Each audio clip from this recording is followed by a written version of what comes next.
개수가 줄어들고 있어서 전세가가 올라갈 수 있거든요. 그리고 내가 원하는 가격으로 깎을 수도 있기 때문에 이렇게 3억대의 물건으로도 내가 내 집을 마련할 수 있는 거예요. 여기만 있을까? 방금 말씀해주신 곳이 앞으로 지역 돈이 좀 오른다는 거예요? 그렇죠. 앞에서 설명을 드렸죠. 상대적으로 비교할 수 있고 절대적으로 비교할 수 있다고. 가격이 1억 이상 낮아져 있는 거예요. 내가 적은 돈, 수도권에서도 충분히 적은 돈으로 투자할 수 있는 기회가 있다는 거예요.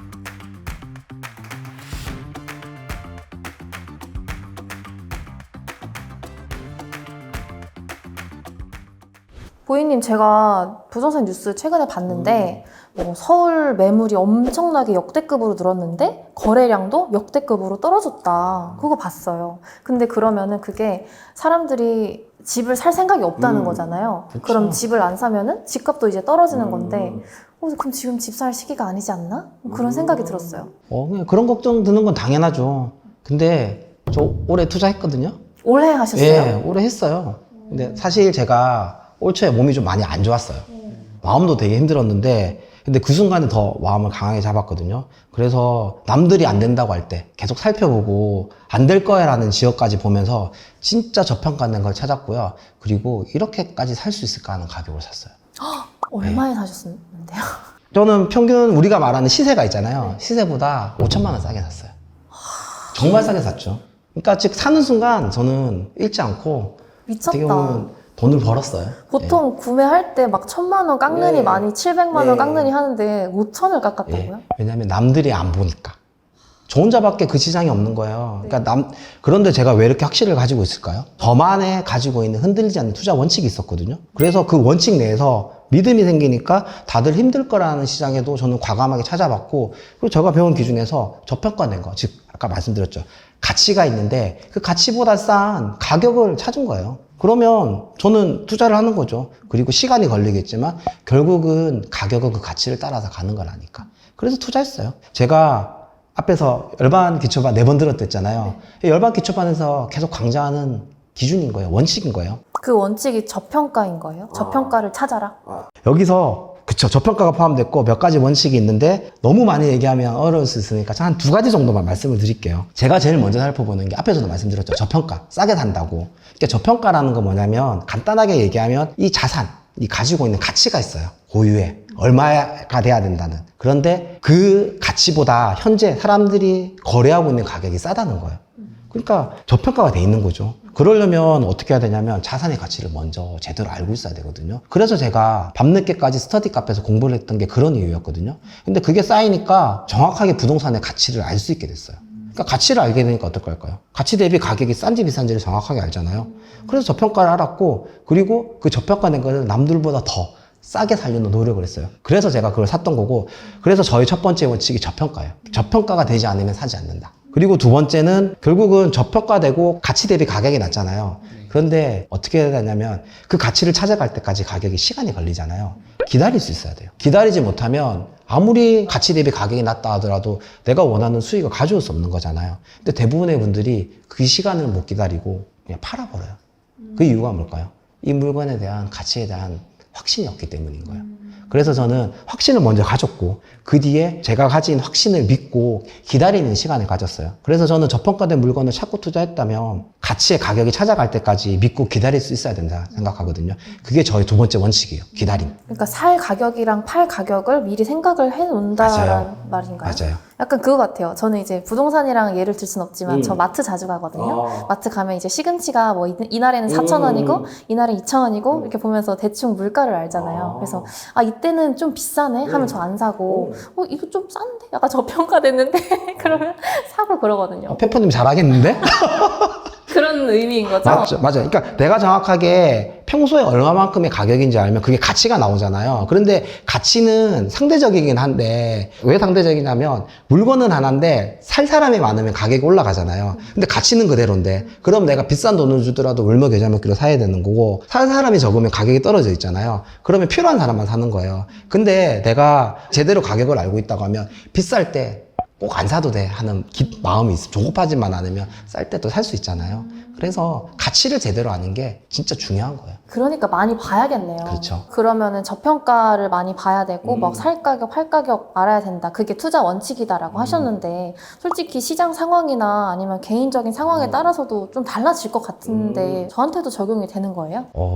이거 진짜 진리예요. 다만 그건 페퍼님이 판단해야 되는 부분인데 이 말은 뭐냐면 페퍼님이 제대로 이해하지 못하고 확신이 없으면 이게 진리가 아닌 거예요. 왜냐면 흔들리니까. 내가 제대로 공부하고 스스로 확신을 가질 만큼 알게 됐을 때 이 원칙이 진리라고 되는 거예요. 제가 어떻게 보면 확신을 가졌잖아요. 그러면 이 확신을 가진 지역을 한번 설명을 노트북을 한번 보고 지역을 보면 또 좋겠죠. 여기 서울이죠. 서울에 이렇게 그러니까 강을 해서 우리가 보통 강남은 있지만 강이남, 강남, 강북으로 크게 부르거든요.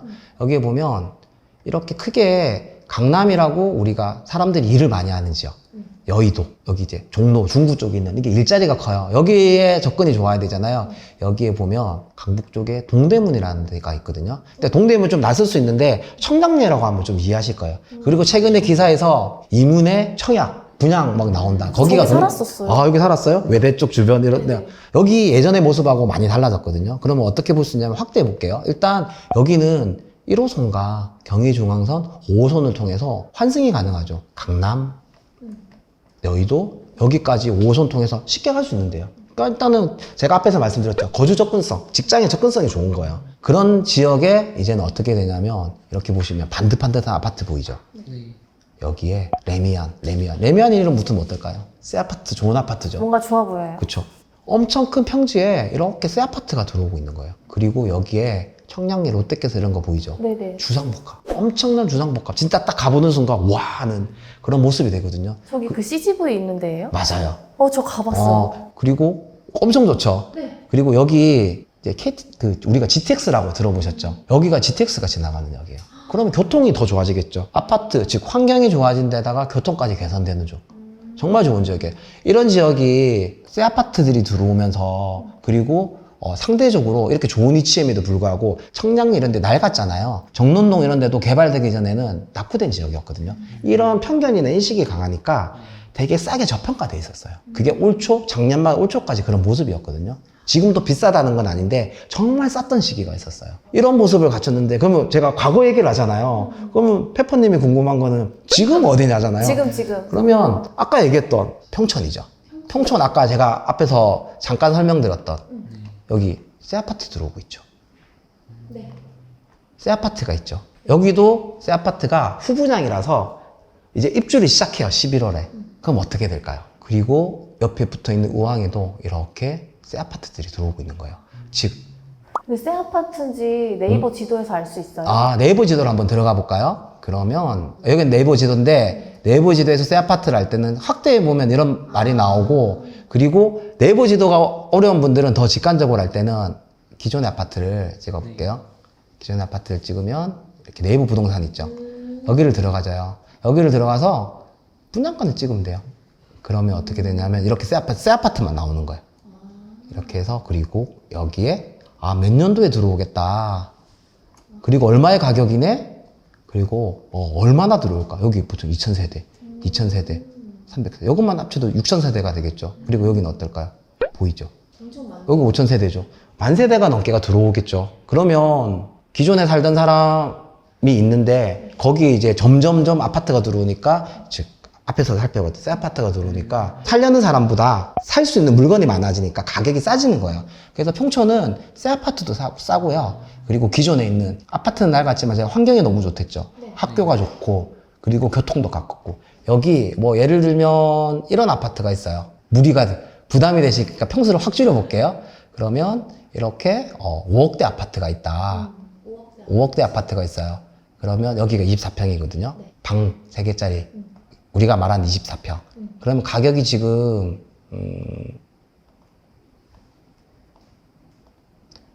이렇게 6억 정도 보이죠. 6억대 중반. 근데 과거에 얼마? 8억이 넘어갔던 아파트예요. 너무 싸다는 거죠. 물론 이 가격도 부담이 되는 분이 있겠지만 이만큼 전국적으로 저평가돼 있는 지역이라는 거예요. 근데 한 가지 궁금한 게 저 가격을 설명해 주셨을 때 8억에서 6억으로 그러면 지금 떨어진 상태잖아요. 네. 8억 대는 그냥 그때 부동산 거품이 낄 때고 지금은 그냥 그 제 자리를 찾아가고 있는 게 아닐까? 그러면 우리 새 아파트도 한번 볼까요? 여기 평촌 바로 밑에 여기 보시면 제가 좀 줄여볼게요. 세대수를 좀 확실하게 해서 좀 아파트가 줄어들었죠. 여기에 보면 학원가에 멀지 않은 곳에 어바인퍼스트 2021년 2년밖에 안 되는 새 아파트예요. 여기에 가격을 한번 볼게요. 24평. 24평이라고 하면 여기서 8호 여기 24평이 되는 거거든요. 여기를 매매 가격을 찍어보면 어떻게 될까요? 6억대까지 나와요. 물론 저층이지만 기준층은 이제 7억이 나오는 거죠. 7억 천 이렇게 되거든요. 아, 7억대다 새 아파트가. 여기 강남에 1시간에 갈 수 있는 지역이죠. 정말 좋은 지역이에요. 또 수도권에 이 지역을 따로 다른 의도로 표현하는 건 아닌데 상대적으로 서울의 일자리 접근이 조금 불편한 지역이 있죠. 안산이라는 지역을 한번 가볼게요. 물론 여기에 큰 직장을 가지고 있지만 위치적으로 사람들이 수요가 좀 제한적이겠죠. 여기에 보면 이렇게 초지라고 사람들이 좋아하는 지역이 있는데 여기 똑같이 보시면 이런 아파트들인데 여기 2019년에 지은 아파트죠. 이런 아파트들인데 여기가 가격이 6억대, 6억 3천. 가격이 얼마 차이가 안 나는 거예요. 예. 여기 강남에 40분, 50분이면 갈 수 있는 지역에 학군지가 어떻게 있어요? 전국에 10손가락에 들어가는 학교가 있고 사람의 아이를 키우기 정말 좋은 동네가 이제 7억 정도로 살 수 있는 아파트가 있는데 거기보다 좀 더 불편한 지역이 6억대 중후반의 가격을 보이고 있는 거예요. 아, 그러면 이제 거기가 싼 거네요, 평촌이. 그렇죠. 같은 지역과 비교해 봤을 때 우리가 얘기하는 비슷한 입지와 비교해 봤을 때 또는 그 입지보다 상대적으로 덜 좋은 입지와 비교했는데 그 가격과 비슷하거나 좀 더 싸면 그게 상대적으로 저평가, 즉 싸다는 거예요. 그리고 앞에서 우리가 과거의 실거래가를 기준으로 봤잖아요. 그러면 어떻게 되냐면 그 시간이 지나가면 결국은 가격은 우상향을 하면서 가격을 찾아가거든요. 과거의 가격 대비 20% 30% 가격이 낮아졌다는 거는 또 절대적으로 또 가격이 싸져 있다는 거예요. 그래서 평촌 같은 경우에는 이런 두 가지 모습 때문에 지금 좀 싼 모습이다? 이렇게 생각할 수 있을 것 같아요. 우리가 방금 평촌을 살펴봤죠. 네. 평촌 좀 비쌌죠. 근데 평촌과 비슷한 모습을 보이면서 좀 편리성을 누릴 수 있는 데가 어딜까? 살짝 내려가 볼게요. 4호선을 타고 내려와요. 그럼 어디가 보일까요? 산동? 그쵸. 군포에 또 다른 3번 신도시가 있어요. 규모는 적지만 신도시거든요. 네. 여기에 가격대를 한번 볼게요. 갑자기 훅 떨어졌다. 가격대가 다르죠. 네. 여기 3억 4천도 있네요. 한번 눌러볼게요. 70. 방이 2개예요. 화장실도 있고. 70으로 했죠? 가격이 얼마일까요? 얼마일까? 3억? 자, 3억대 초반 나오죠. 14층인데 3억 2,500도 있네요. 부동산에 2군데 냈어요. 급할 수도 있겠죠. 더 깎일 수도 있겠네요. 그런데 전세는 어떨까요? 낮은 것도 있죠.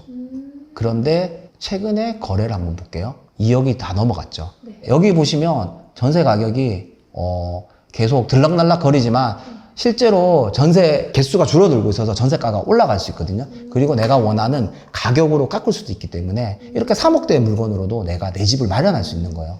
그러면 3억 되면 전세 주고 해서 1억 정도요? 그럼 안 될 것 같죠? 여기만 있을까? 여기는 이렇게 전세가가 올라가기를 기다리면서 기회를 볼 수 있는 지역이겠죠. 그리고 또 다른 지역이 있어요. 부천은 여기 보시면 7호선과 1호선이 지나가면서 서쪽에 있는 이런 일자리 접근 7호선 통해서 강남에도 갈 수 있는 지역이에요. 여기 보면 1호선을 보면 이런 마을이 있어요. 여기 지하철이 있죠. 그리고 학교가 이렇게 있죠. 그리고 반듯한 부분. 그리고 여기 보시면 현대백화점, 롯데백화점. 여기 롯데백화점 있거든요. 백화점이 2개, 그 다음 마트도, 대형마트도 있고, 그리고 학교 키우기 좋은 학원가까지 갖추고 있는 지역이에요. 그리고 송내역에 이런 데는 또 급행열차가 쓰면서 수도권 쪽에 갖기도 편하겠죠, 서울 쪽에. 이런 지역들은, 즉, 우리가 부동산의 가격을 볼 때는 땅과 건물의 가격을 보는데 땅의 가격이 너무 좋은데요. 이런 지역의 아파트가 3억대고, 그리고 여기는 어떨까요? 심지어 방이 3개네요. 여기 가격이 한번 볼게요. 매매를 한번 볼까요? 2억? 뭐 3억 초반도 있고 2억대도 나오죠. 전세는 어떨까요? 아까 우리 저기는 3번은 2억이었죠. 여기도 2억인데 2억 그 다음에 어떨까요? 2억이 없어지면 2억 6천이 돼 있죠. 실제로 전세는 어떻게 될까요? 최근에 2억 5천, 2억 5천, 2억 4천. 이거는 좀 급한 분이겠죠. 근데 다 2억 5천, 2억 6천 나온 거예요.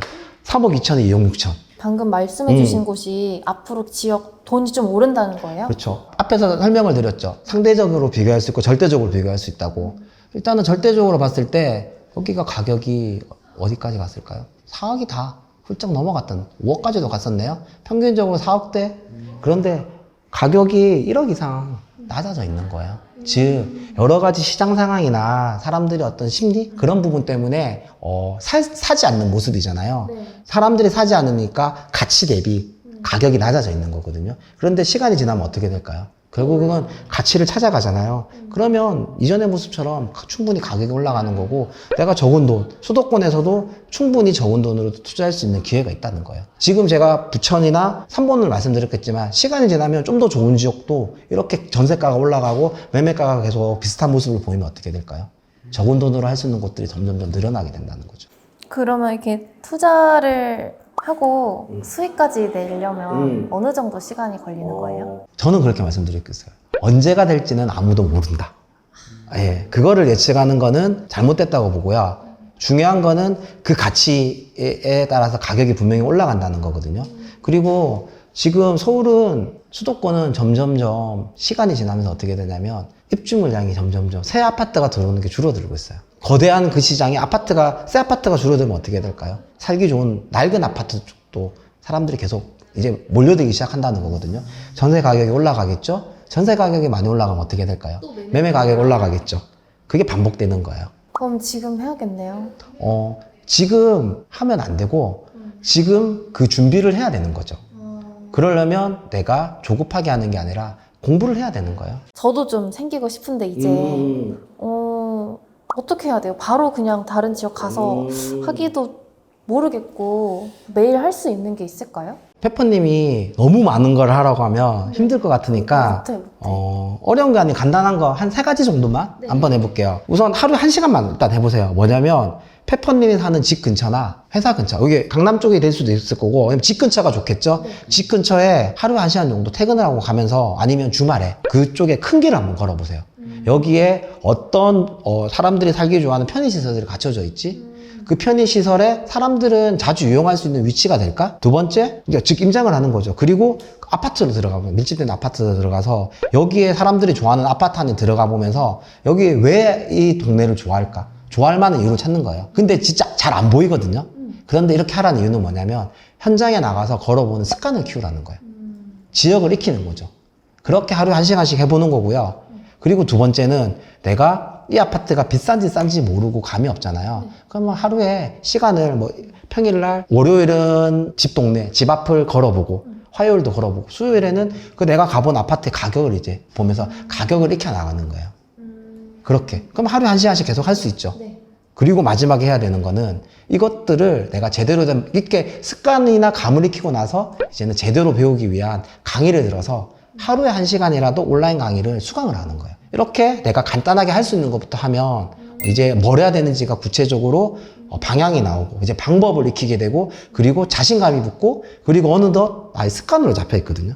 그러면 내가 안 하고 싶어도 어느 순간 뭐냐면 퇴근했는데 집으로 가고 있는 게 아니라 궁금한 지역으로 막 걸어가고 있는 거예요. 지하철을 이쪽으로 가야 되는데 반대쪽으로 가고 있고 그런 시기가 오게 돼요. 그래서 페퍼님이 너무 많은 걸 어려운 걸 하려고 하지 말고 하루에 딱 1시간만 해보겠다? 그리고 내가 할 수 있는 것 잠깐 집 앞에 익숙한 지역에 가보고 그리고 가본 지역을 실제로 그 가격이 왜 좋은지를 가격을 익히고 마지막으로 그 방향을 잡는 강의를 듣는 거 이 3가지만 꼭 해보시길 추천을 드릴게요. 제가 이거는 할 수 있을 것 같아요.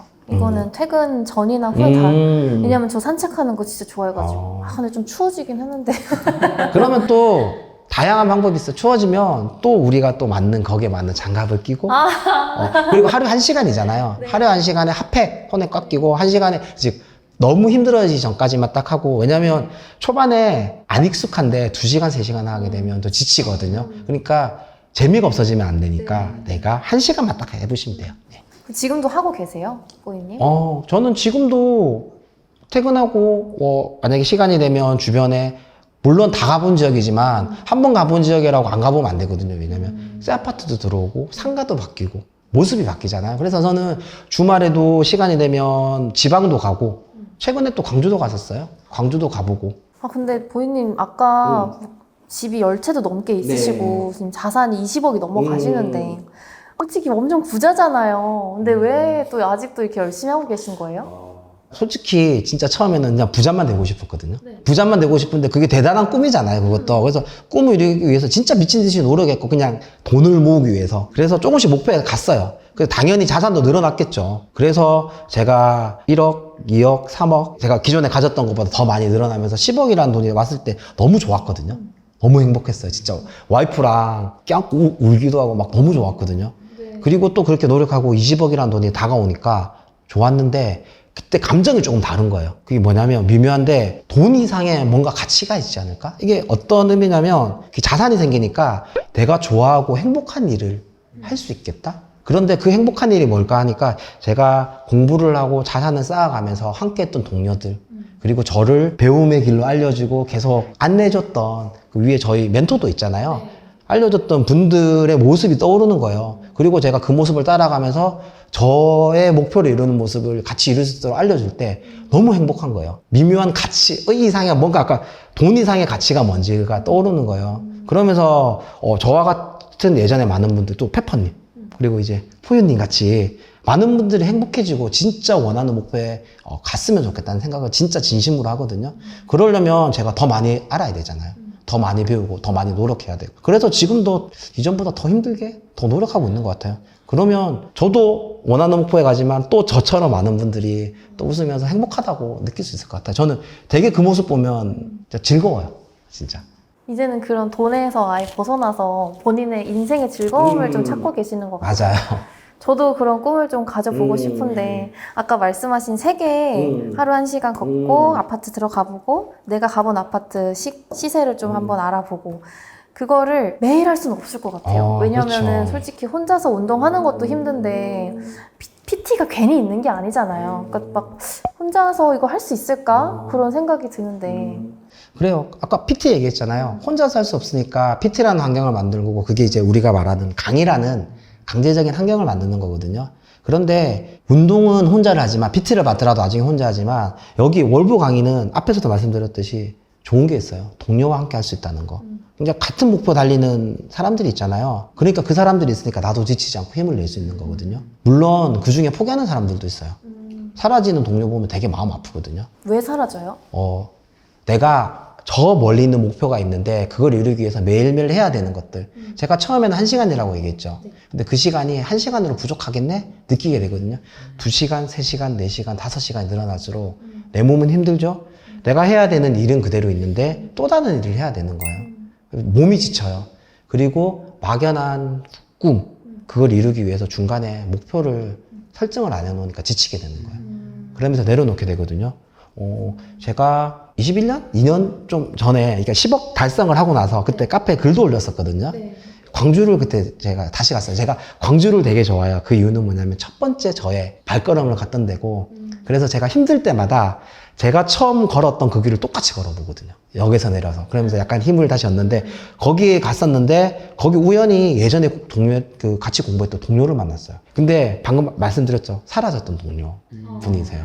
그런데 반갑게 잠시 인사하고 얘기 나눴는데 저 10억 글을 보면서 축하는 해주셨죠. 근데 되게 씁쓸하다고.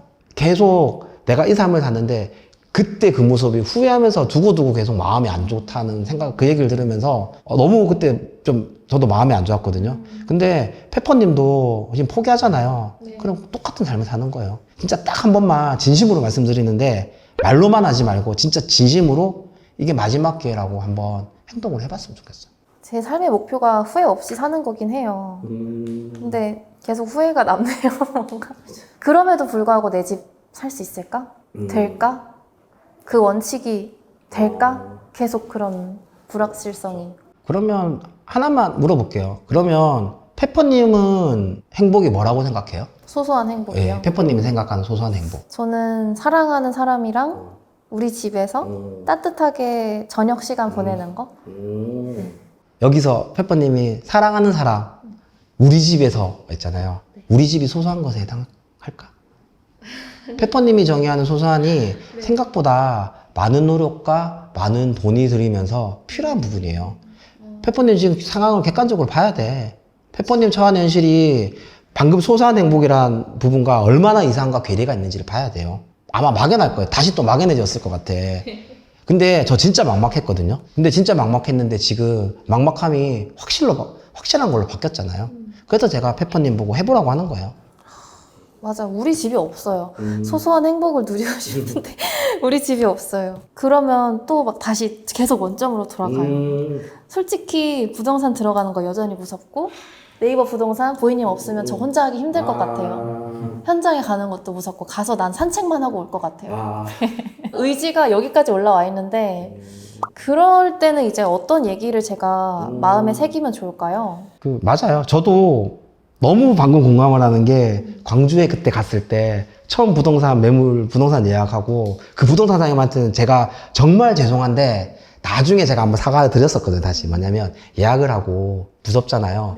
부동산 맞은편에 있는 버스 정류장 벤치에 앉아갖고 못 들어갔고 1시간을 그거 쳐다보고 있었거든요. 그만큼 저도 무서웠어요. 지금하고 다른 모습인데. 그런데 주저하면 안 바뀌잖아요. 그리고 내 집 마련하고 싶은데 어느 지역을 얼마의 돈을 어떻게 해야 되는지 모르잖아요. 그러면 안 바뀌는 거거든요. 근데 그 갭을 저는 그냥 열반기초만 강의 들으면서 줄일 수 있다고 믿어요. 제가 그렇게 했으니까요. 그리고 제가 계속 반복하면서 그걸 확신을 가졌으니까요. 근데 저는 이 강의를 통해서 이렇게 느꼈어요. 제가 모르는 게 뭔지 모르는 거를 알게 됐고, 그래서 어두운 약간 미지의 영역 있잖아요. 거기에 걸어가면서 깜깜한 길에 작은 전구를 하나씩 달면서 앞으로 갔어요. 그러면 어떻게 되냐면 처음에는 한 개불이라서 되게 여전히 안 밝거든요. 전구가 2개, 3개, 4개가 생기잖아요. 점점 제 주변이 밝아지면서 그리고 두려움이 사라져요. 그리고 전구를 다는 속도가 점점 빨라져요. 그리고 전구를 다니까 어떻게 될까요? 내가 이 방향으로 가는 방향 길이 보이잖아요. 제대로 가고 있네? 그러면서 안심이 되는 거예요. 그러면 속도를 더 냈던 거거든요. 그런 강의였어요. 제가 앞에서 계속 말씀드리는 원칙들이 있었죠. 투자 원칙들. 솔직히 이 열반기초반 강의 안 들었으면 몰랐을 거예요.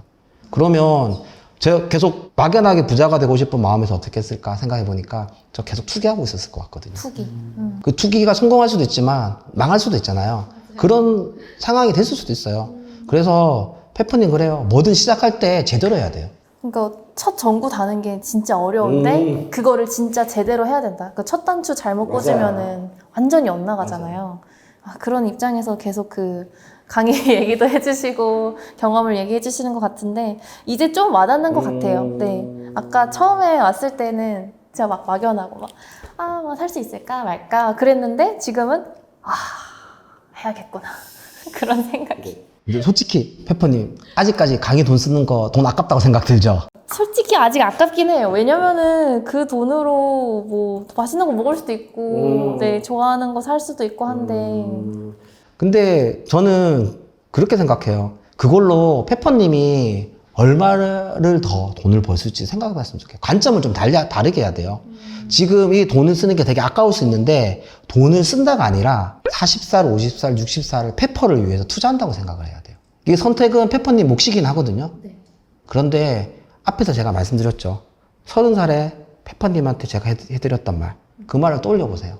내가 어떤 선택을 했을 때 어떤 삶을 살 수 있을지. 지금 하고 있는 게 지출이 아니라 투자가 되는 거예요. 그리고 주저하고 있으면 안 되고 행동으로 옮겨야 되는 거예요. 네. 페퍼님이 정말 행복해졌으면 좋겠어요. 감사합니다. 어쨌든 죽이 되든 밥이 되든 일단 해봐라. 네, 맞아요.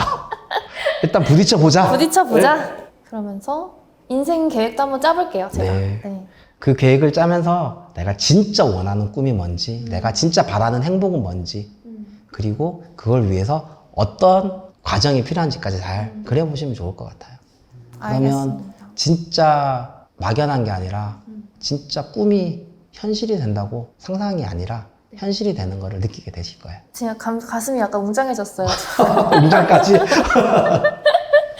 10억을 달성을 하면 게시판에다가 10억 달성 글을 써주시잖아요. 그런 사람이 한 명이 아니라 엄청 많은 사람들이 그걸 증명을 하고 있는 거잖아요. 그걸 보면 더 성과를 낼 수도 있겠는데? 라는 믿음이 생겼던 것 같고, 친구들이 결혼을 하기 시작을 했어요. 자가로 샀던 그 집들이 뭐 2억씩, 3억씩 오르는데 저는 아무것도 한 게 없는 거예요. 부동산이든 뭐든 해야겠다라고 생각해서 계속해서 강의를 수강을 하고, 다른 강의에서는 투자의 기준을 얘기해 준다는 생각은 안 들었거든요. 그 사람의 예측이 틀리는 상황이 오면 나는 돈을 다 잃어버릴 수밖에 없는 상황인 거잖아요. 하지만 이제 열기반 수업을 들었을 때는 미래를 예측하기보다는 행동 플랜들을 엄청 자세하게 설명을 해주셔서 그냥 두루뭉술하게 얘기를 해주시는 게 아니라 진짜 막 수치를 다 계산을 해주시면서 스스로가 투자해서 돈을 벌 수 있다는 자신감도 생길 수 있고 저의 기준까지 같이 올려준다는 생각이 들어요.